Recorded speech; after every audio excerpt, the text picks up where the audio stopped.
Good day, dear friends. Before we start reviewing the characters you already know, I would like to pay attention to a lesser-known dog, but you have probably already heard about it. This is Petite Pooch. Petite Pooch is a blooper toy that appears in Chapter 2, Fly in a Web. Petite Pooch is a purple dog with darker purple spots and multicolored strips of fur for her ears and tail. Petite's main theme seems to be hearts, as seen on her eyes, snout, and collar. She has a small mark near her colorful tail, which is a fire mark with a rhombus located next to it. Presumably a diamond. Petite Pooch might be based on My Little Pony because of the mark on her side, similar to cutie marks.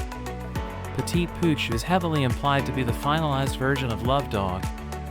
Love Dog is a rejected toy created by Playtime Co., who has yet to make a debut in a chapter. Its only appearance is its model seen in the files of Chapter 2, Fly in a Web. It appears as a dull purple basset hound with black eyes, a large pink heart-shaped nose, and no mouth. It has a long body, short stubby legs, and a pink tail.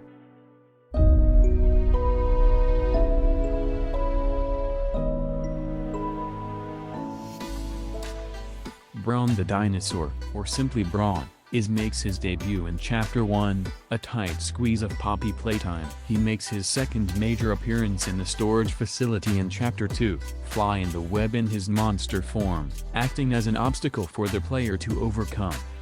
The player must power up a crane to take Bron off an elevator as he is too heavy for it to go up. After doing so, you are able to return to musical memory, but the corridor to the game is now blocked off by spiderwebs. He also appears in various cutouts throughout said chapter with his own voice lines. He also has a sense of humor, as he likes to make jokes and puns about dinosaurs. One of these jokes is about a dinosaur with one eye. Wanna hear a dino joke? Click once for the question, click again for the punchline. However, this sense of humor quickly takes a darker turn, as he is heard referring to himself as the scariest dinosaur in the last two voice lines of his cutout. What do you call the scariest dinosaur? Me! Bron was first created by Playtime Company in 1961, just 11 years after Poppy Playtime. Bron was likely one of the experiments by Playtime Company to make their toys come to life. Bron's name is most likely an abbreviation of Brontosaurus, which, coincidentally, is the species Bron is based on. Dinosaur metabolism is the reason Bron can be on a 4,000-calorie diet while still remaining in shape. This is likely referencing Bron's smaller size, which decreases his caloric needs relative to other members of his species. Larger dinosaurs would rely on tens or hundreds of thousands of calories per day. Interesting facts. Bron and Daisy are the only characters whose antagonistic roles in the game were discarded. In Bron's case, he was seen turning his head to the side in the Chapter 1 official game trailer. In Daisy's case, she was originally going to be the musical memory antagonist, as seen in the Chapter 2 official game trailer. Bron is one of the 4 toys that the survivors need to assemble in Project Playtime. In the Chapter 3 teaser trailer, his head was seen after Mommy Longlegs' severed body, implying he will be the main antagonist of Chapter 3. In the Chapter 2 trailer Daisy was originally going to be the main antagonist of musical memory instead of Bunzo Bunny. Her rejection note could possibly be a reference to how she went unused in the final game. Daisy seemingly also had a marionette form that was ultimately rejected by Playtime Company. The reason behind her being rejected and scrapped was because it was deemed too scary for young children, with many of the children in test audiences crying during Daisy's performances. Unlike other rejected toys in Poppy Playtime, Daisy has her own cutout, voice lines, and collectible. Although in one of the notes mentioning Daisy said she was rejected by Playtime Company, they specifically said her marionette form, implying there might be other versions of Daisy. But, like the orange robot toy, her form is never seen in any of the rejected room pages and only ever left mentioned. The toys in this game used to have strings attached to them, so they could be pulled back when they got too close to the children. Have fun.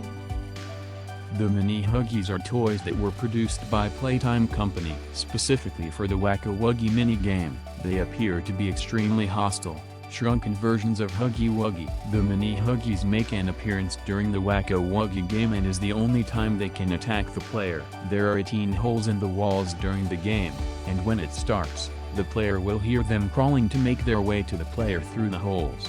The player must hit them with their grab pack in order to make them retreat. If they start to make a low growling sound, start shaking, and are leaning out of the tunnels, the player must quickly make them retreat by hitting them with their grab pack, or they'll fly towards the player and jump scare them, causing a game over. The mini Huggies presumably kill the player by breaking their neck, unlike Huggy, who simply devours the player. A few minutes after the player leaves the area, faint noises of clanking sounds and screams of mini Huggies can be heard, where they are killed by Mommy Longlegs for not succeeding in the killing of the player. Near the end of the game, if the player heads back to the Wacka-Wuggy game area, all 18 of the mini Wuggies are gone. The player can spot the corpses of the mini Huggies sticking to the ceiling of the game station, covered in Mommy Longlegs' webs. Although only 3 of the 18 mini Huggies are present, and one of the yellow mini Huggies is missing, the whereabouts of the other 15 are unknown.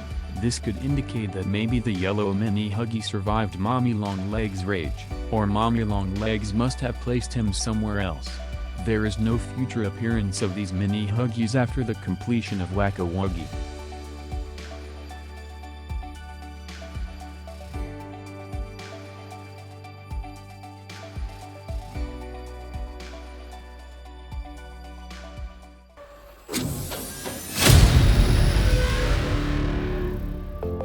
Daddy Longlegs is a toy produced by Playtime Company who debuted on a poster in Chapter 2, Fly in a Web of Poppy Playtime. Not much is known about him, other than he comes in the Mommy Longlegs and Family set with Mommy Longlegs and Baby Longlegs. He was likely created after the success of his feminine counterpart, who blew up after her creation in 1991. His appearance is very similar to Mommy, with the exception of blue skin, a trapezium-shaped torso, a smaller abdomen, a long, dark blue mustache, and magenta eyes. He sports a yellow bow tie with yellow buttons and wears a gray fedora. Daddy Longlegs can later be spotted within the spin-off horror title Project Playtime, seen as an unlockable skin for Mommy Longlegs. This version of Daddy Longlegs remains largely the same, with the exception of the dilated, blacked-out pupils and eyes. His bow tie is also slightly altered, see more with a bunched-up look as opposed to triangular look. Finally, one button can be seen on his torso as opposed to 2 different buttons. Similarly to Kissy Missy, Daddy Longlegs was likely created alongside Baby Longlegs after the massive success of his feminine version, Mommy Longlegs. It is unknown when Daddy Longlegs was created, but he was most likely created after the creation of Mommy Longlegs, which was back in 1991. Baby Longlegs is a minor character produced by Playtime Company who debuted on a poster in Chapter 2, Fly in a Web of Poppy Playtime. Not much is known about them, other than the fact that they come in the Mommy Longlegs and Family set with Mommy Longlegs and Daddy Longlegs. They were most likely created in 1993 after the success of Mommy Longlegs and Daddy Longlegs. Baby Longlegs appears in a poster after the player escapes from PJ Pug-a-Pillar. They are a yellow stretchy spider with a single tooth visible, and a cyan strand of hair with matching cyan gloves and shoes with white frills. They have orange eyes and wear a white diaper.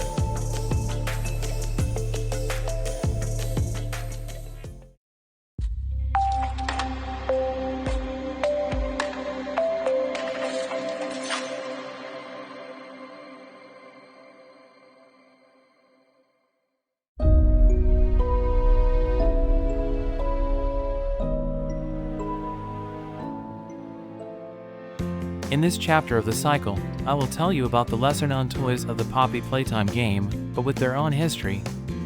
You will learn rare facts about them, and what escaped your attention during the passage of the game.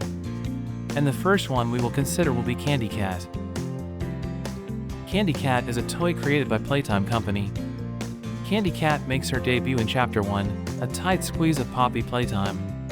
She makes her second major appearance on 2 assessment forms in Chapter 2, Fly in a Web. Candy Cat's specific personality is unclear. However, she is implied to be a bright and sunny individual who is free-spirited and lively in relation to her digital collectible profile. Based on her voice lines, it can be inferred that she is a greedy and gluttonous individual who would preferably like to eat candy. However, based on her name Candy Cat, it seems even her gluttony has its limits. When fed too many times, she begins to beg the player for them to stop feeding her. Further feeding implies that Candy Cat dies from overeating. Candy Cat was created in 1979 by Playtime Company. She was most likely created with the intention of being a unique individual to keep up with the new decade, as seen on her digital collectible profile. Chapter 2, Fly in a Web. In the assessment forms found in the chapter, it is revealed that an orphan girl named Michaela Hyssop was assigned Candy Cat as her toy whilst she participated in the game station experiments.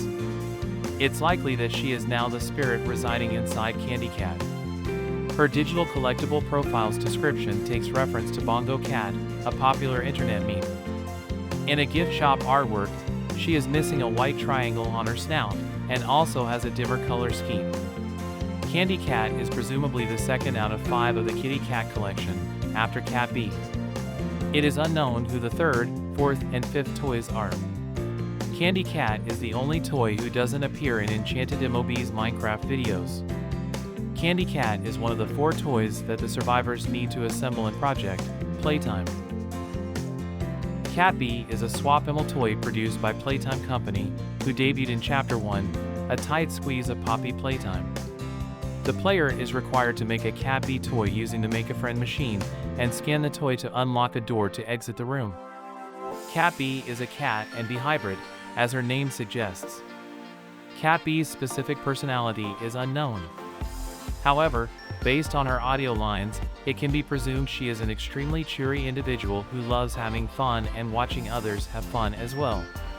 Cat B was first created by Playtime Company between the late 1980s and early 1990s.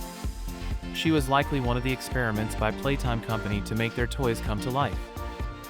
Cat B later makes her official appearance as the toy required to be created by the player in the Make-A-Friend machine in order to escape the room just before the vent chase. Chapter 2, Fly in a Web. Cat B does not make a physical appearance in this chapter, rather, appearing in the form of various cutouts throughout the course of the game. One particularly creepy line is that she tells the player they need to get out of here, but then giggles and says she's just kidding and tells them to go have fun. You need to get out of here. Just kidding! Go have fun! Boogie Bot is a toy produced by Playtime Company who debuted in Chapter 1, a tight squeeze of Poppy Playtime. Very little has been revealed regarding this character, as they only make minor appearances as their toy counterpart or via cardboard cutouts. Boogie Bot, given his name, is likely a passionate dancer or music lover. Boogie Bot was likely made to bust moves, dance, and groove with children whenever music was played. He was created to be both playful and delicate, traits that stole the heart of his audience. Boogie Bot does not have many appearances besides posters, but several unpowered Boogie Bots, many in blood-soaked bits, can be found in various parts of the map like on desks, chairs, etc. Alongside the image, it was accompanied by the following description: Meet Bot, your new best pal. Beep Bop Boop. Boogie Bot was created in 1993. As such, he was the latest toy creation of Playtime Company to have reached stardom and gained popularity. Boogie Bot's cutout voice line, "Am I a real boy?" could be a reference to Pinocchio. Am I a real boy? The robot crossed the road. He was programmed to do it. Let's boogie. Boogie Bot is one of the 4 toys that the survivors need to assemble in Project Playtime. However, there are toys that are not found in the game on posters or talking stands, such as Sir Poopsalot.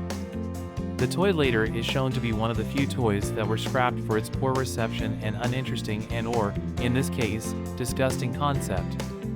His box resembles a toilet stall with purple tiled walls with fading paint, black sports, dirt, and dirty toilet paper that can even be seen on the floor of the packaging.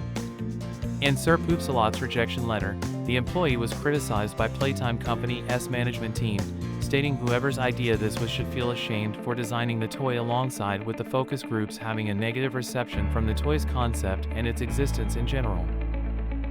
It was later scrapped and is now residing in the rejected room. Surprise Hare is a scrap toy produced by Playtime Company which can only be located within the rejected room. The reason why it was scrapped was because it did not appeal to the design and name. Pet Stone is a pebble of unknown material with typical soft toy eyes, white with movable black pupils. A flock of pebbles can be found on the island of inappropriate toys.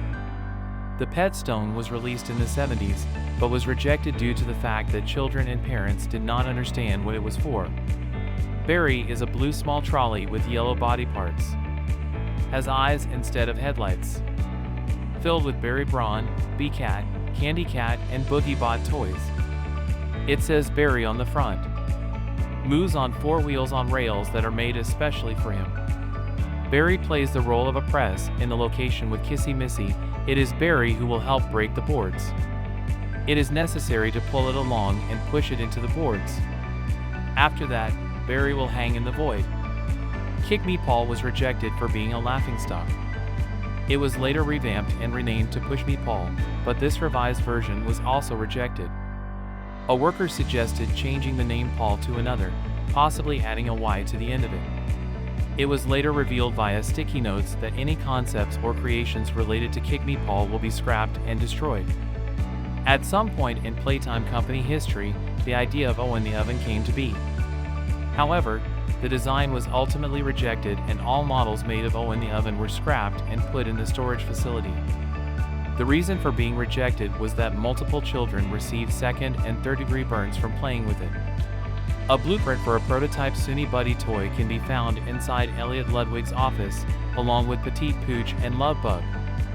Stocks of Sunni Buddis can be found in the rejected room on the floor and shelves, and a singular Sunni Buddi can be found in the power room by one of the unpassable doorways. It's currently unclear why there is a single intact Sunni Buddi toy there. It was implied that Sunni Buddi was Daisy before Daisy was revealed, although it was later revealed that Daisy was an entirely different character.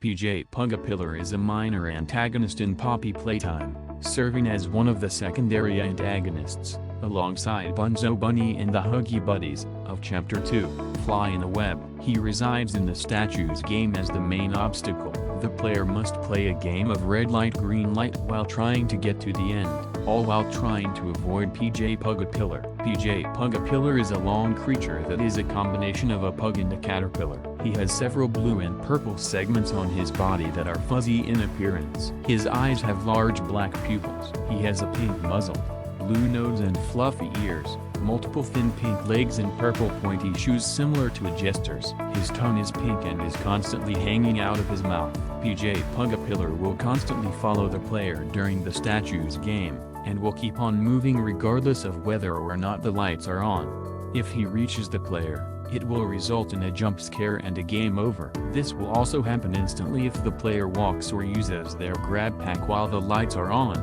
regardless of how far ahead of PJ they are. PJ moves in tandem with the player, so as they are nearing the end of statues, PJ will go by a specific speed to catch up to them. The only way to escape from PJ, since the exit is blocked off by debris, is by grappling upwards to a window, shatter it, and enter the room, where the player must drop into a hole in the floor. The player will listen to Mommy Longlegs get angry at their escape and survival as they continue on, with her protest that she doesn't like cheaters and her promise of finding them. I asked you to play fair, and you cheated! I hate cheaters! Now, we're going to play one last game! It's called Hide and Seek! It's unknown what happens to PJ Pug-a-Pillar after this, but judging by the fates of Bunzo Bunny and the Huggy Buddies, it's likely he was torn apart by Mommy Longlegs. Interesting facts: PJ Pug-a-Pillar was planned to be a female, and go under the name Cassie Cutie Pillar. The initial design for the character resembles more like a caterpillar than a dog. PJ was originally a purple caterpillar instead of a pug caterpillar hybrid. PJ's voice might be inspired by Scooby-Doo. Caterpillar or Pug? Do you want to play with PJ? PJ is indeed a part of the Swapimals series, just like Cat B. Despite some fans thinking Swapimals are only cat-related, it is unknown if Mommy Longlegs killed PJ after he failed to catch the player, just like she did with Bunzo Bunny and many Huggies, as there's no noise heard after leaving the statue's area, and his corpse does not appear in the game station afterwards. PJ Pug-a-Pillar's jump scare has multiple frames where his head would disappear. It is unknown what causes this in the game. PJ Pug-a-Pillar's jump scare alongside this has PJ in all blue fur for his body, which is incorrect on how he actually looks in the game. In the newest patch, going past PJ's head will result in a jump scare. PJ now goes over the rubble at the end and spawns back at the foam pit.